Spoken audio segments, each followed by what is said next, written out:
नमस्कार. मी प्रज्ञा तेली. मी माझ्या चॅनल तुमचं स्वागत करते. आज मी तुम्हाला खरवस करून दाखवणार आहे. चिकट हे गुळ घेतलाय, थोडंसं कच्चं दूध घेतलंय. हे बघा, ओलं खोबरं, थोडीशी हळद आणि एक वेलची घेतली आहे. आणि यात थोडंसं जिरं घालणार आहे. जिरं घेतलंय. हे बघा, जिरं पण जास्त नाही, थोडंसं जिरं घ्यायचं आणि एक वेलची घेतली फक्त. एवढं साहित्य घेतलंय. आता काय करायचं, हे ना वाटून घ्यायचं आणि याचं खोबरं आणि खोबऱ्याचा रस काढून त्याच्यात टाकायचं. हे घालायचं नाहीये त्याच्यात. खोबरं वाटून असं घालायचं नाहीये. हे वाटायचं एकत्र. वेलची, हळद, जिरं आणि खोबरं एकत्र वाटून त्याचा रस काढून याच्यात टाकायचा. तोपर्यंत मी हा गुळ आहे ना याच्यात टाकून ठेवते. का मला तोपर्यंत विरघळेल हा गुळ. मिक्सरला बारीक करते. हे बारीक करून घेईपर्यंत हे विरघळून जाईल. त्याच्यात टाकून ठेवते. हे जिरं घेतलंय, वेलची, हे मिक्सरला बारीक करून घेते.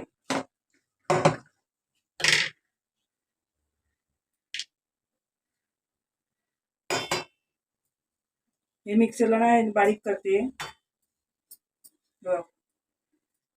आणि ही वेलची एकच घ्यायची, वेलची जास्त नाही घालायची. वेलची एकच वेलची घालणार आहे. आणि आता हे मिक्सरला बारीक करून घेते. हे बघा, मी बारीक वाटून घेतलंय हे सगळं. आता काय करायचं म्हणजे मी चाळण ठेवली याच्यावर. बघा, याच्या टोपात बरोबर बसेल. त्या टोपात चाळणीवर सगळं गाळून घ्यायचं. हे खोबरं आतमध्ये गेलं नाही पाहिजे.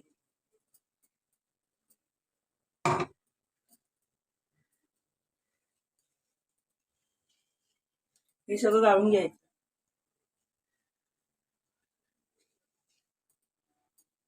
तर मी याच्यात थोडंसं पाणी घालते. वाटताना मी थोडंसं पाणी घातलेलं, थोडंसं पाणी घालते. हे सगळं असं धुवून घ्यायचं कांदा.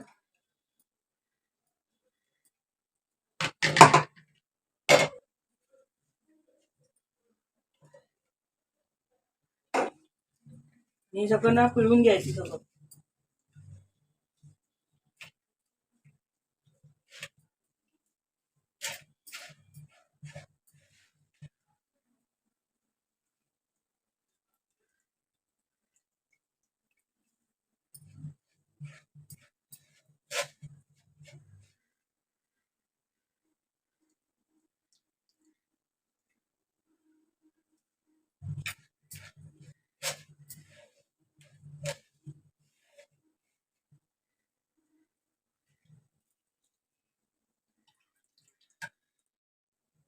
हे बघा, माझा रस गाळून झालेला आहे. हे बघा, हे गुळ आहे ना सगळं विरघळून घ्यायचं. आतलं सगळं विरघळून घ्यायचं. गुळ खडे राहिले ना पाहिजे याचे. तर मी काय करणार म्हणजे हाताने घेणार. हाताने पटकन होतं, चमच्याने होणार नाही. हात स्वच्छ धुवून घ्यायचे आणि हाताने करायचं. हे बघा, हे विरघळून घेते मी.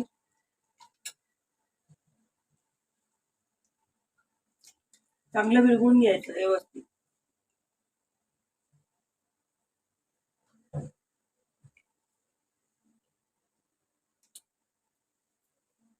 आणि गुळ लागला की नाही ते चेक करायचं. कारण सगळं काही गुळ जास्त गोड असतं, काही गुळ कमी गोड असतं. मग त्यामुळे ते चेक करून बघायचं गुळ लागलं की नाही ते. हे बघा, हे झालेलं आहे. गुळ पूर्ण विरघळलं. हे दूध आहे ना ते थोड्याच्यात मिक्स करून घेते. हे बघा, पूर्ण मिक्स करून घेते. आता काय करायचं, हा डबा आहे माझ्याकडे. हा डबा आणि डब्याने ना सगळं गाळून घ्या. कुठे काही गुळामध्ये पण घाण असते ना, हे सगळं गाळून घ्यायचं. परत सगळं गाळून घ्यायचं. हे बघा, गाळून घेतलं.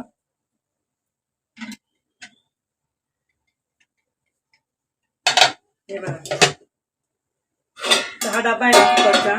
मी या उलटा ठेवणार असा, कारण त्याच्यात ग्लास पाणी ठेवलंय. पाणी आहे ना ते डब्यामध्ये वर गेलं नाही पाहिजे. मी आता हे ना कुकरमध्ये ठेवते. त्याच्या आतमध्ये खाली डबा ठेवलाय. डबा कुकरचा आणि त्याच्यावर आता हे ठेवलं आणि त्याच्यात त्याला मी असं हे दबायला झाकण लावलं, कारण वाफेचं पाणी त्याच्यात गेलं नाही पाहिजे डब्याला. आणि हे झाकण लावून घेणार.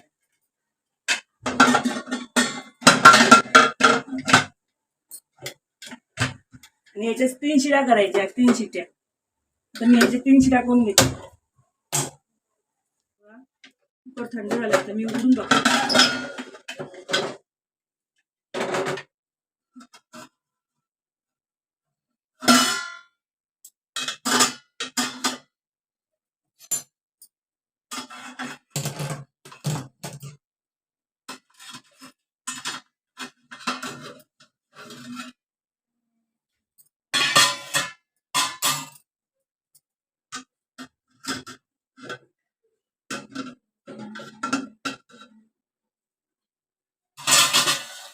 हे बघा, हे झालेलं आहे.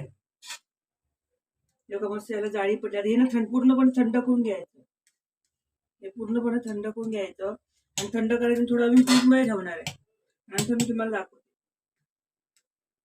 पूर्णपणे शिजलेलं आहे बघा. आता मी थंड करून हे फ्रीजमध्ये थोडं थंड करते आणि फ्रीजमध्ये ठेवते. नंतर तुम्हाला दाखवते. वाफ सगळी निघून जायला त्याचे. हा बघा तयार झालाय. आता ना मी याची जाळी पाडून मग कापून दाखवते. हा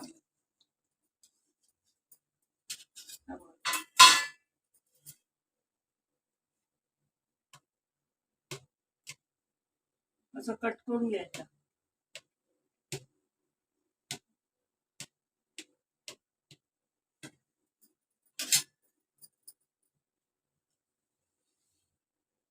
असं कट करून घ्यायचा.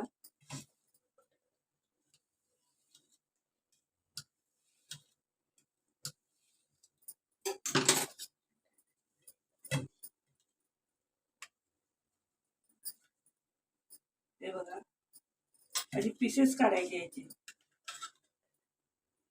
हे बघा याला मस्त छानपैकी जाळी पडलेली आहे.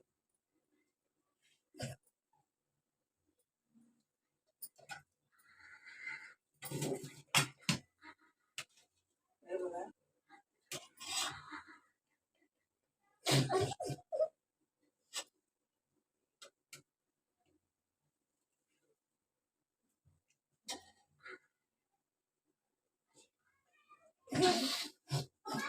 हे बघा मी खालची बाजू तुम्हाला वरती करून दाखवते. म्हणजे तुम्हाला कळेल की त्याला छानपैकी जाळी पडलेली आहे. हे बघा